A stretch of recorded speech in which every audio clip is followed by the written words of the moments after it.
Hello అండి, welcome back to our channel. అందరు ఎలా ఉన్నారు? మేమైతే పర్వాలేదు, బాగున్నాం. మీరు కూడా బాగుండాలని అయితే మనస్ఫూర్తిగా కోరుకుంటున్నాను. వీడియో వచ్చేసి ఇది సంక్రాంతి రోజు వ్లాగ్. సంక్రాంతి రోజు అయితే సికింద్రాబాద్లోని ఏఓసి సెంటర్లో ఆర్మీ వెటరన్స్ డే అయితే సెలబ్రేట్ చేశారు. ఇంకా అక్కడికి మమ్మల్ని కూడా ఇన్వైట్ చేశారు. ఇంకా ఈరోజు నేను అక్కడికే వెళ్తూ ఉన్నాను. పిల్లలకు హాలిడేస్ ఉన్నాయి కాబట్టి పిల్లల్ని కూడా తీసుకొని వెళ్తూ ఉన్నాను. ఏమన్నా నాకు తెలియదు. ఏడుంది ఫిష్? ఆడుందా? బట్టి నీకు కనిపించిందా అమ్మా? కనిపించలేదా? ఇంకా అక్కడ ఉంది ఫిష్. ఇటు చూడు, ఇటు ఇటు ఇటు కనిపిస్తుంది చూడు.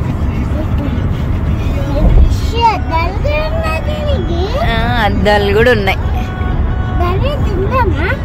దాన్ని తిండరా? తింటావా నువ్వు? ఇల్లా ఏంది విక్కి? అది ఇల్లా?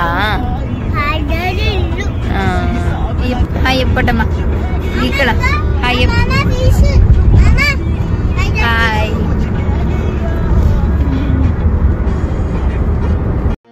ఇక్కడ మేము ఏవిసి సెంటర్కి అయితే రీచ్ అయ్యాము. మేము మార్నింగ్ ఇంటి నుండి అయితే 8 కల్లా బయలుదేరాము. మేము ఏవిసి సెంటర్కి రీచ్ అయ్యేసరికి అయితే టైం వచ్చేసి 10:30 అలా అయింది.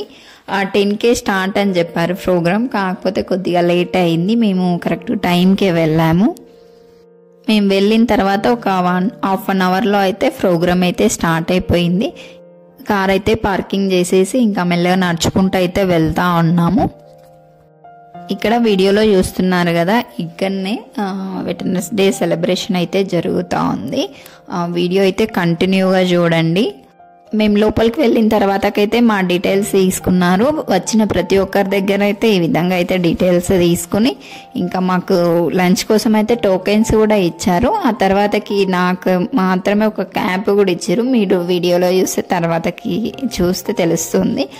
ఇంకా ఇక్కడ రిటైర్డ్ పర్సన్స్ కూడా చాలా మంది వచ్చారు. అలాగే మా లాంటి ఫ్యామిలీస్ని కూడా ఒక 20 ఫ్యామిలీస్ వరకు అయితే ఇన్వైట్ చేశారు. వచ్చిన 20 ఫ్యామిలీస్ అందరికీ కూడా సన్మానం అయితే చేశారు. మీరు వీడియోలో కంటిన్యూగా చూస్తే చూడొచ్చు. ఇలా మనని స్పెషల్గా ఇన్వైట్ చేసినప్పుడు మాత్రం అక్కడికి వెళ్ళాక మనలో ఎంత బాధ ఉన్నా సరే అక్కడ వాళ్ళు ఇచ్చే రెస్పెక్ట్కి మన బాధ చాలా చిన్నదే అనిపిస్తుంది. ఇంకా చాలా ప్రౌడ్గా కూడా అనిపిస్తుంది. ఇంకేంటంటే ఫర్ సపోజ్ మా హస్బెండ్ ఒక నార్మల్ పర్సన్ అయి ఉంటే, ఈరోజు చనిపోయి ఉంటే ఈ రోజు వరకు కూడా ఎవరు గుర్తు చేసుకునేవారు కాదేమో. ఇలా ఆర్మీలో జాబ్ చేసి ఇలా వీరమరణం పొందినందుకు ఇప్పటికీ కూడా మా హస్బెండ్ని ఇలా గుర్తు చేసుకోవడం, మమ్మల్ని స్పెషల్గా అక్కడికి ఇన్వైట్ చేసి ఇలా సన్మానం చేయడం అయితే చాలా అంటే చాలా ప్రౌడ్గా అనిపిస్తుంది. ఒక పర్సన్ ఆర్మీలో వీరమరణం పొందిన తర్వాతకి ఆ ఫ్యామిలీని ఆ ఆర్మీ డిపార్ట్మెంట్ ఇంకా పట్టించుకుంటుందో పట్టించుకోదా అని అయితే చాలామందికి అయితే డౌట్ ఉంటుంది, తెలియదు కూడా. ఒక్క పర్సన్ ఆర్మీలో జాబ్ చేస్తూ వీరమరణం పొందిన తర్వాతకి కూడా ఆ ఫ్యామిలీని ఆర్మీ డిపార్ట్మెంట్ వాళ్ళ ఫ్యామిలీగా ట్రీట్ చేస్తుంది. మన మంచి చెడు ఎప్పటికప్పుడు తెలుసుకుంటూనే ఉంటారు వాళ్ళు. మనకేమైనా ప్రాబ్లం ఉన్నా ఇంకేదైనా ఇబ్బంది ఉన్నా కూడా చెప్పమని అయితే వాళ్ళు అడుగుతూనే ఉంటారు. నా పక్కన ఒక ముసలావిడైతే కూర్చొని ఉంది. వాళ్ళ కొడుకు చనిపోయి 17 years అవుతుందంట ఆర్మీలోనే. తనని కూడా ఇన్వైట్ చేశారనమాట. ఇందులోనే మీరు అర్థం చేసుకోవచ్చు, ఒక నార్మల్ పర్సన్ చనిపోతే ఇప్పటివరకు 17 years అయిందంటే ఎవరు కూడా గుర్తుంచుకోరు. ఏదో పేరు వరకు గుర్తుంచుకుంటారు తప్పితే ఆ మనిషిని ఇలా ప్రత్యేకంగా అయితే ఎవరు కూడా గుర్తుంచుకోరు.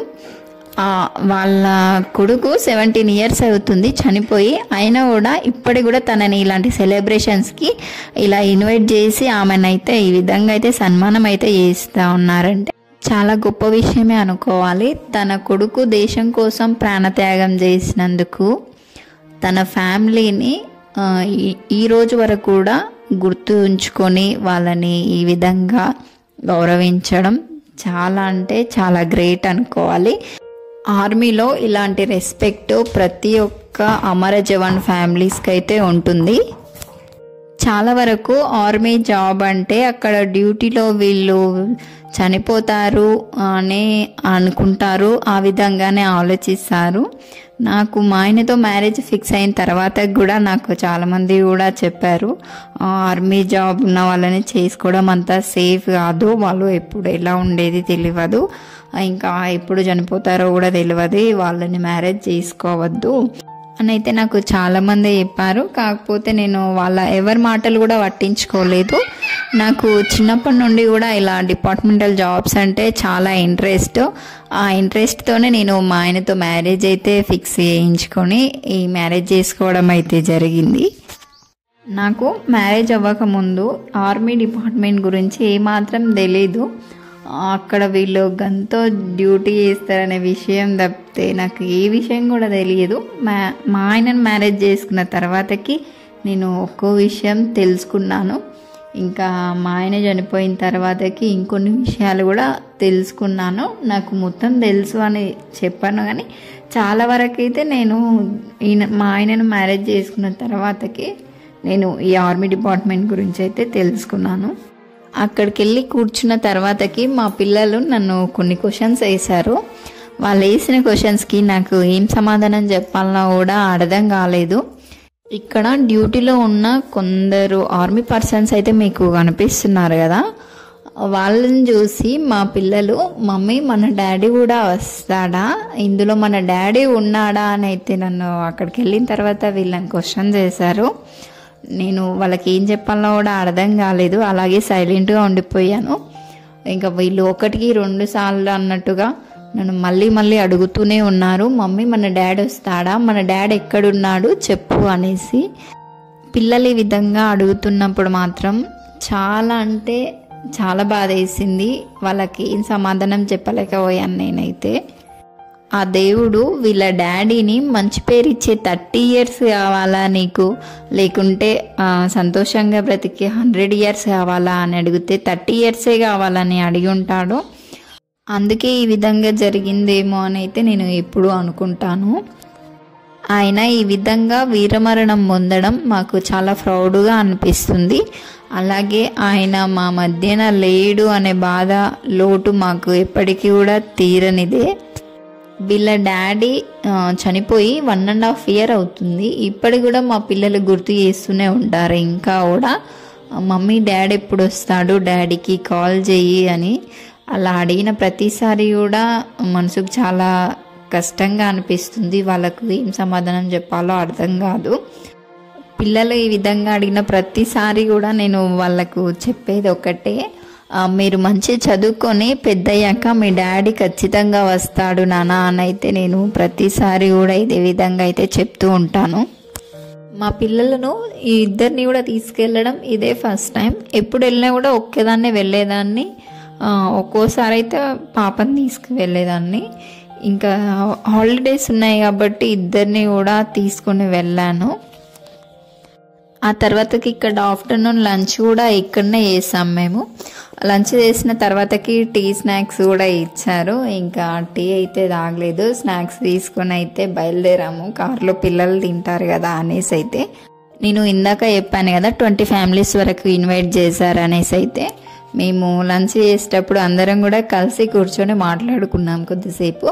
ఆ తర్వాతకి ఇంకా బయలుదేరాము. వీళ్ళని కూడా బస్ స్టాప్ దగ్గర డ్రాప్ చేద్దామనేసి అయితే మా కార్లోనే తీసుకొని వెళ్ళాము. వాళ్ళని బస్ స్టాప్ దగ్గర డ్రాప్ చేసి మేము ఇంటికైతే బయలుదేరాము. ఈ మధ్య వీడియోస్ పెట్టడం లేదు ఏంటి అని అయితే కొంతమంది అయితే కామెంట్ చేస్తూ ఉన్నారు. మీకు ముందు వీడియోలో కూడా చెప్పాను కదా, ఈ మధ్య వ్యూస్ చాలా తగ్గిపోయాయి, వీడియోస్ చేయడానికి అంతగా ఇంట్రెస్ట్ రావడం లేదని. అదొక్కటే రీజన్. వ్యూస్ తగ్గిపోవడం వలన ఇంట్రెస్ట్ అనిపించడం లేదు వీడియోస్ తీయడానికి. మీ సపోర్ట్ కొంచెం నాకు ఉంటే నేను వీడియోస్ అయితే చేయగలను. ఐ హోప్ మీకు ఈ వీడియో నచ్చిందని అయితే అనుకుంటున్నాను. మీకు గనక ఈ వీడియో నచ్చినట్టయితే ప్లీజ్ లైక్ చేయండి. అలాగే వీడియో ఎలా ఉందో కూడా తప్పకుండా కామెంట్ చేసి చెప్పండి. ఇంకెవరైనా నా వీడియో కొత్తగా చూస్తున్నట్టయితే సబ్స్క్రైబ్ చేసుకోండి. సబ్స్క్రైబ్ చేసుకున్న తర్వాతకి గంట సింబల్లో ఆల్ అనే ఆప్షన్ క్లిక్ చేయడం ద్వారా అయితే నా వీడియోస్ మీకు నోటిఫికేషన్ ద్వారా అయితే వస్తాయి. Thanks for watching.